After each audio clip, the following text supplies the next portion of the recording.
Bien, entonces vamos a conversar con él a continuación. Cerramos entonces por un momento el caso que se ha presentado en Tacna y nos concentramos al caso con el cual empezó Guillermo Conicia a las 5:30 de la mañana y hemos estado tocando permanentemente, incluso en nuestro primer bloque de las 7, que es los primeros avances de los acuerdos de paz que hay en la zona de la Franja de Gaza y que han empezado con la entrega de rehenes. Israel ha entregado, tiene que entregar unos cerca de 2.000 presos, rehenes, detenidos. Miren, de los dos lados van a encontrar un nombre al acto o al hecho, ¿ya?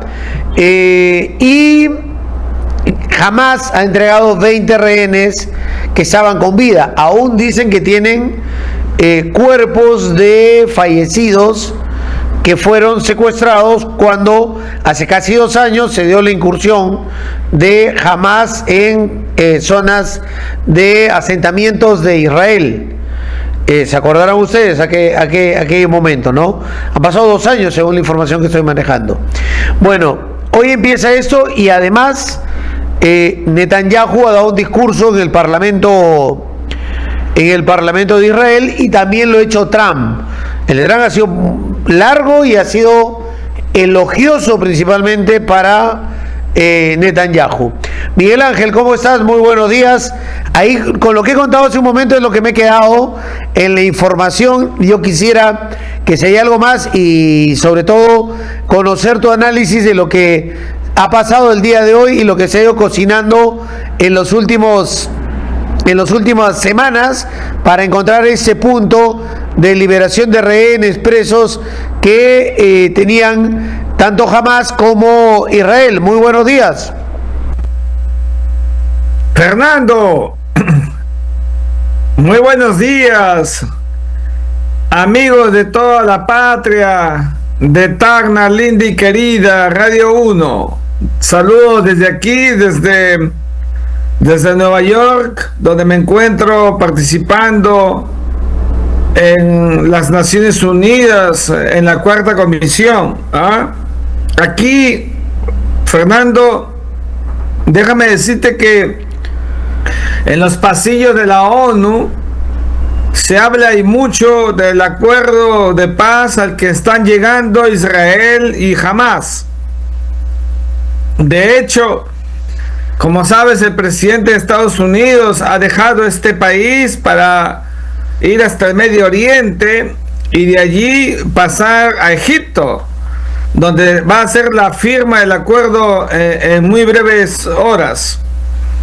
Este proceso, en su primera etapa, es un acuerdo de personas, de intercambio de rehenes por presos, nada más.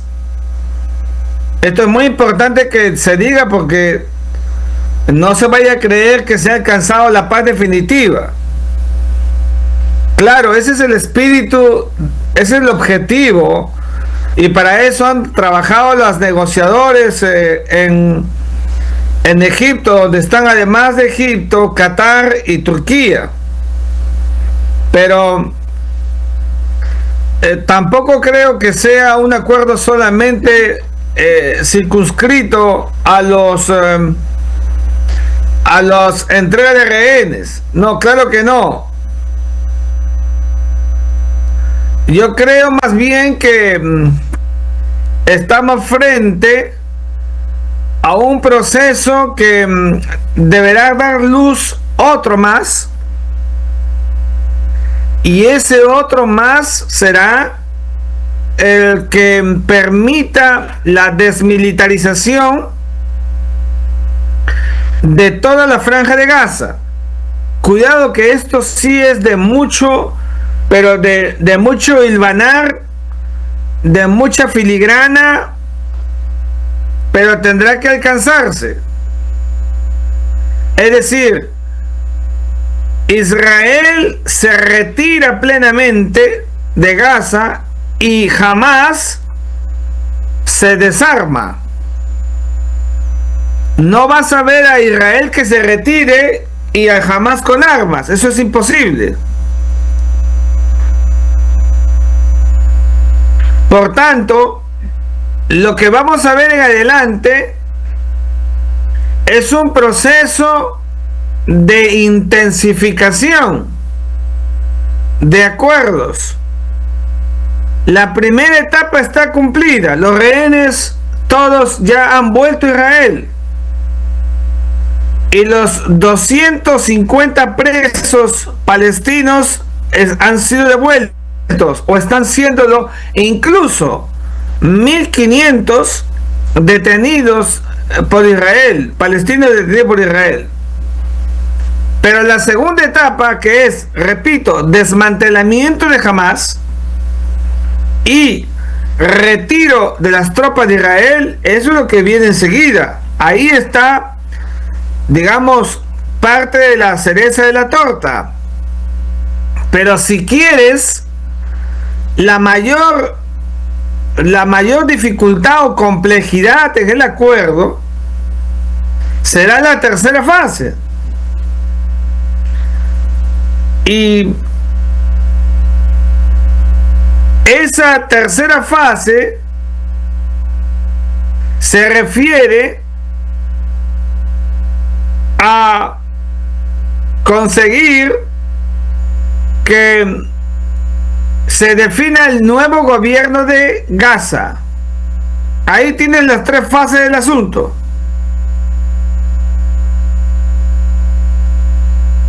Ahora, esa primera fase, la primera, 20 rehenes vivos por primero 250, al parecer a llegar a 2000, según se dice, de palestinos.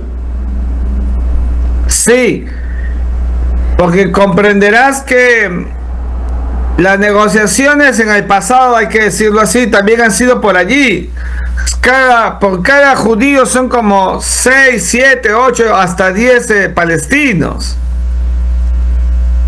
Pero lo más delicado de todo esto es la tercera fase, repito. Ya. Si acaso no se me escuchó. No, sí, pero quedémonos en la primera para pasar a la segunda y cerremos la primera. Se da esta situación y ya es la noticia mundial, es lo que está saliendo del mundo.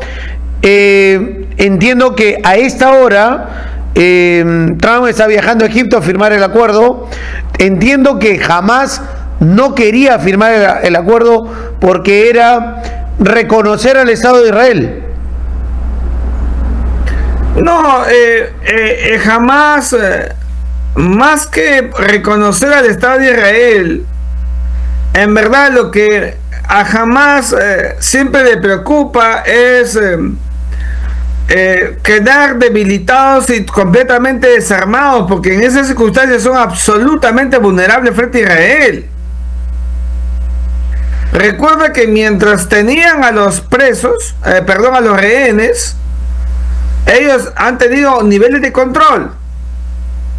Ahora todos los presos todos los rehenes ya fueron entregados, devueltos a casa, a Israel. Entonces jamás solamente cuenta con el poder limitado que tiene, totalmente debilitados. Y entonces por ahí va el juicio de valor. Pero recuperan a 2000 de sus hombres. Por supuesto, recuperan a 2000 de sus hombres y eso ha sido la aceptación de la negociación. Pero además son 2000 hombres, pero no todos son de Hamas. Claro. También hay de otras milicias que son milicias concomitantes a Hamas que lidian contra Israel. Entonces allí ha tenido que ver la Yihad Islámica, Hezbollah y otros brazos armados que no tienen ningún tipo de contemplación de reconciliación con Israel. Claro, Israel hace que se nuclee un montón de organizaciones en contra de ellos. Sí, es verdad. Esta liberación, si lo miras con análisis profundo, como el que siempre sueles tener, vas a darte cuenta que la liberación de todos estos presos son gente peligrosa en muchos casos, que pueden volver a ese estado anterior que le costó mucho a Israel, detenciones y redadas, etcétera. Pero claro, era algo que hablamos en una conversación anterior, que no todos se van a quedar en Gaza, otros se van a ir a Irán o a otros países, ¿no? Y van a nuevamente integrar sus grupos. O sea, no es que lo vas a liberar y van a ir a sembrar flores. correcto. ¿No? O sea, va a continuar con lo que ellos buscan, que es el Estado palestino. Y precisamente para que esa lógica que tú estás muy bien diciendo, que es inevitable, no produzca una fase conflictual futura, es que están tratando de amarrar el acuerdo con el asunto de Gaza, que es el central en estos momentos. Y eso significa retiro total de las tropas israelíes y desmantelamiento armado de Hamas. Ya. Y la segunda fase, Antes de pasar a la segunda, es más complicada. antes de pasar a la segunda, en este momento, terminando la primera, digámoslo así, ¿cómo quedan Trump y Netanyahu? Totalmente empoderado el presidente de los Estados Unidos de América. Ya viste cuando ha llegado al Medio Oriente, salvo en la Knesset, en el Parlamento judío, por ahí un diputado. Sí, uno o dos. En verdad, los letreros, su popularidad está en alza. Es el hombre de la paz. Y Benjamín Netanyahu, que en verdad estaba completamente debilitado, desgastado, también ha recuperado espacio, si hay que decirlo así. Ha sabido aceptar los planteamientos de Donald Trump y también ha tenido que ceder a las presiones de Washington. Incluso levantó el teléfono y pidió disculpas a Qatar, ¿te acordarás conmigo? Sí. De manera que yo creo que los dos van bien. Donald Trump no lo va a dejar a Netanyahu, es su aliado, y el otro está aceptando. Entonces, seguramente que los dos, por este resultado, el enorme significado de que vuelvan los rehenes vivos, es increíble. Ahí en la plaza de los rehenes en Tel Aviv hemos visto la algarabía de la gente. Entonces, eso le produce un resultado positivo, y Egipto, Qatar y Turquía, que han negociado, en verdad son obnubilados por la figura de Donald Trump. Perfecto. Y ahora, en la segunda etapa, me dices que viene el tema de buscar el desarme de Hamas y que hay una retirada de Israel hacia la zona de Israel y dejar la franja de Gaza para los palestinos. Correcto. Esa etapa no es fácil, pero ya está acordada y creo que está muy unida a la liberación de rehenes. Entonces, por eso creo que la segunda etapa se va a dar progresivamente. Y Israel se va a retirar casi como lo hizo en su momento Ariel Sharon de la franja de Gaza en el año 2003. Y supondrá también, y esto sí es inédito, nuevo y realmente un punto de inflexión en Hamas, su desmantelamiento. ¿Te acuerdas un poco como el que hizo las FARC? Que para poder llegar a la paz tuvo que iniciar su entrega de armas, y eso no fue fácil para la FARC.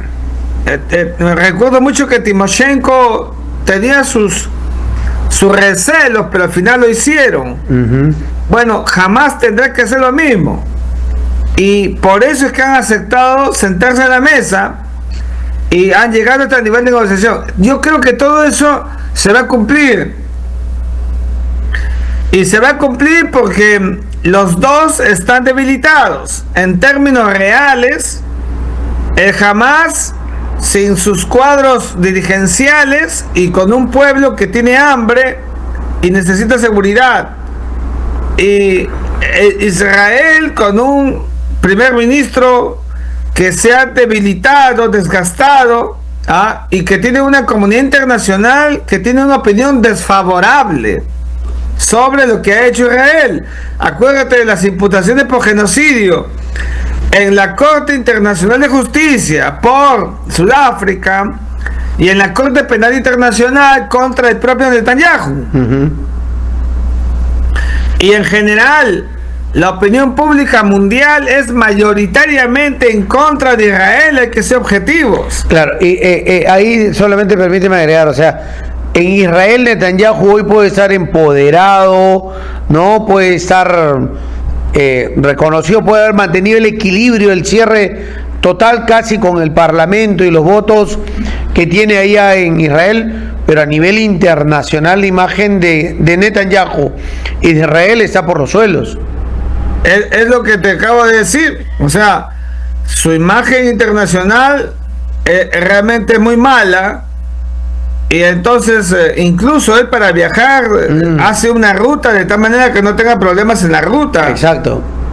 Entonces, es muy complicado el panorama, pero de todas maneras, esa luz en el túnel se va abriendo paso.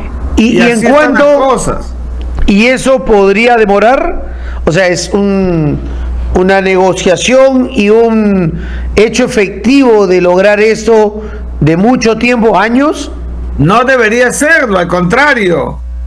El hecho mismo de que Israel mantenga tropas en Gaza no significará ninguna paz. O sea, Israel se va a retirar y eso va a ser rápido, y también le va a exigir a Hamas que se desmantele rápidamente.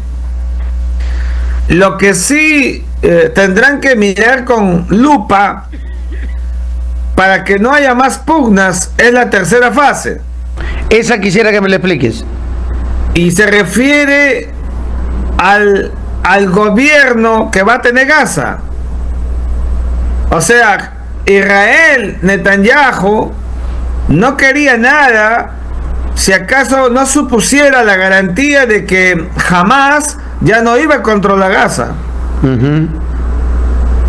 Y ahí es que creo que Hamas ya no va a controlar Gaza, por lo menos directamente. Y allí, ¿quién tiene que entrar a tallar? El gobierno de Ramallah, la Autoridad Nacional Palestina, donde está Abu Mazen, porque recuerda que Palestina no es solamente Gaza, sino también es Cisjordania. Entonces, eso permitirá la unidad palestina de los dos pueblos, que son uno solo, que están separados, Gaza y Cisjordania, y esa unidad que se perdió cuando llegó Hamas al poder en Gaza, se recuperaría, y por tanto seguramente el control lo tendrá el gobierno de Palestina y ya no Hamas, que eso es lo que se busca en la tercera fase. ¿Y eso significa reconocer a Palestina por parte de Israel? Correcto. En esa tercera fase, Israel debe reconocer a Palestina, pero en esa tercera fase ya entramos a una más profunda y más larga. Eso sí va a ser más larga, porque una vez definido el gobierno de Gaza, entonces, conseguida la unidad palestina, Palestina tendrá que sentarse en una mesa, otra mesa, con Israel para ver los asuntos de fondo del problema entre Israel y Palestina, es decir, territorios ocupados, no creo que todo se devuelva, el tema de los refugiados palestinos tendrán que volver, los asentamientos judíos tendrán que ser desmantelados, no todos, algunos, y entonces bajo esa premisa se tendrán que alistar fronteras definidas.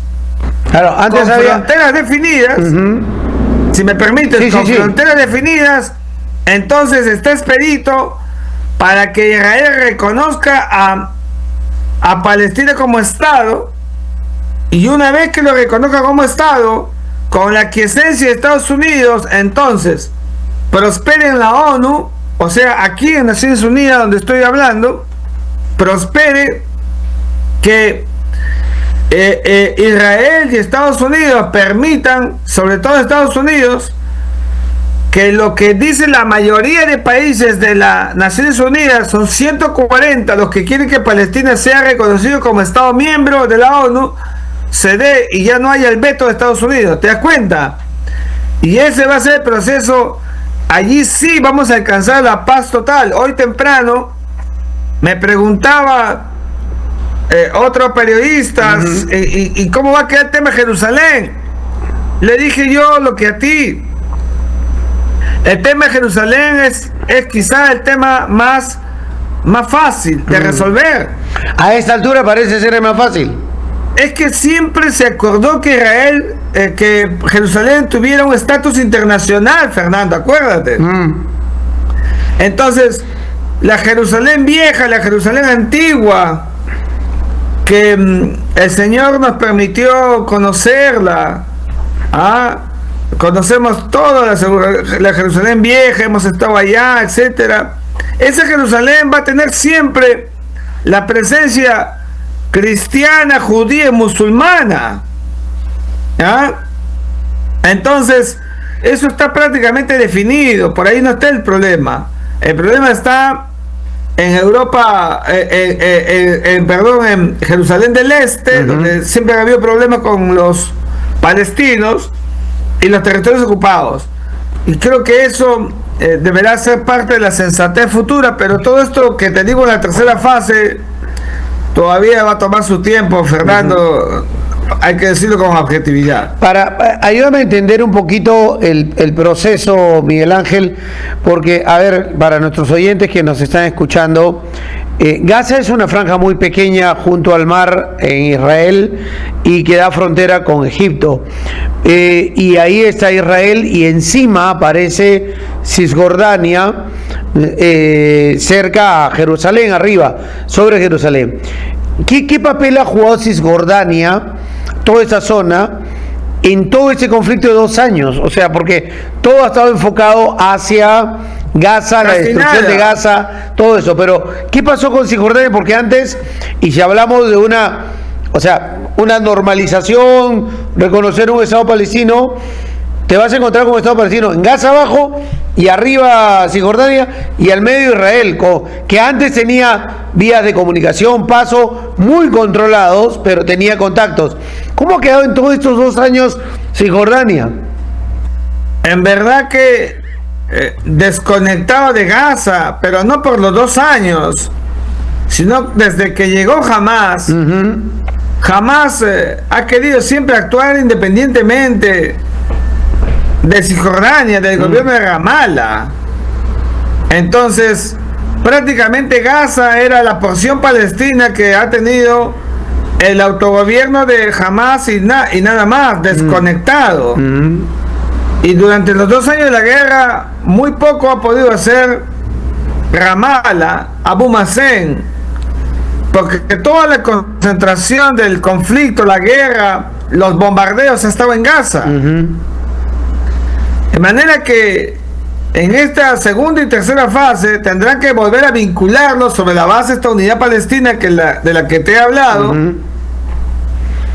y se puede conseguir, a mi juicio, cuando se produzca los arreglos totales y profundos, la vinculación geopolítica y física, porque no es posible que Cisjordania esté separado pues de la franja de Gaza.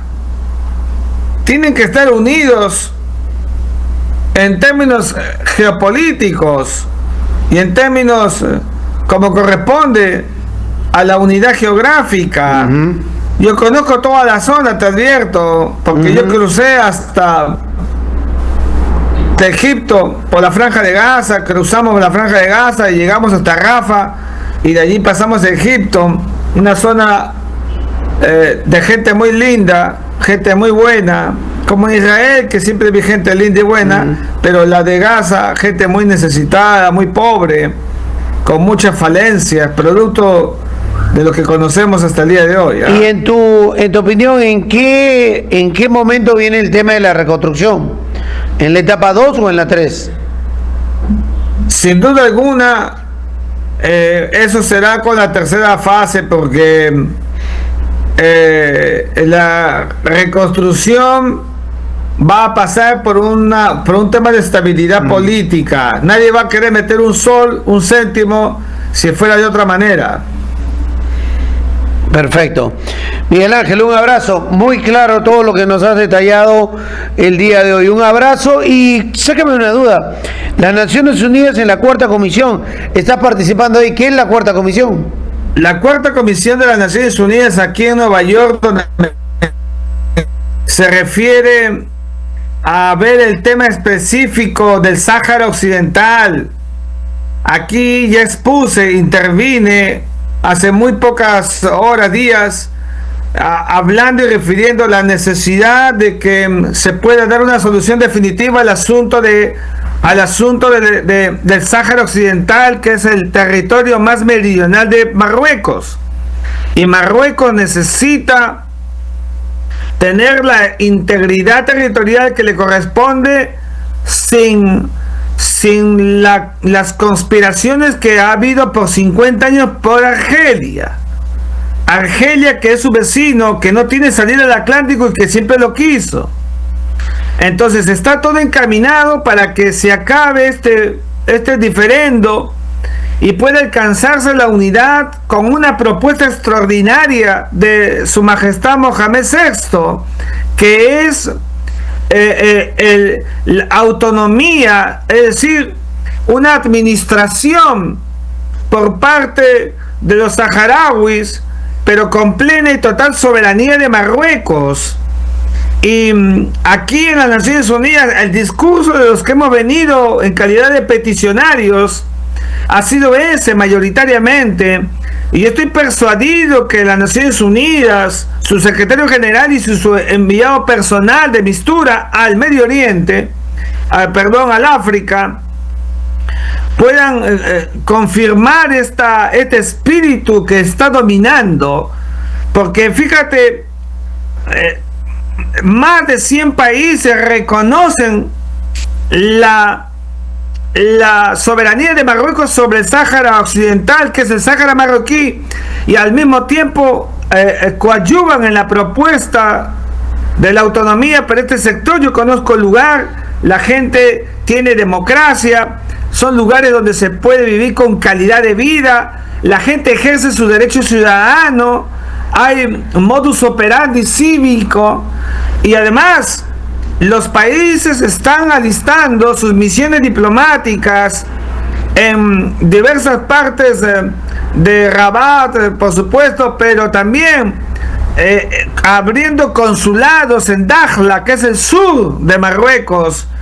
Y eso es importante, y ojalá que el Perú en esta etapa también pueda hacerlo, porque tenemos que estar a tono con el mundo, pues Fernando. ¿Y cómo quedan los saharauis ahí? Yo fui canciller, nosotros cortamos con esta autoproclamada República Saharaui, Árabe Saharaui Democrática, que no existe en el derecho internacional, que fue una ficción que creó Argelia y el Polisario, y que hoy, desnudado toda esa mentira y esa conspiración, porque la gente en el siglo XXI quiere vivir en paz y quiere vivir bien, los propios saharauis, incluso hay un movimiento que es el movimiento de los saharauis por la paz, que viene trabajando mucho de la mano con este nuevo espíritu que gobierna en las relaciones internacionales de paz y de armonía para el África del Norte, donde Marruecos es el vector central con enorme liderazgo, Fernando. Tengo una última pregunta y permítemelo, por favor. ¿Alguien en la ONU te ha preguntado por Dina?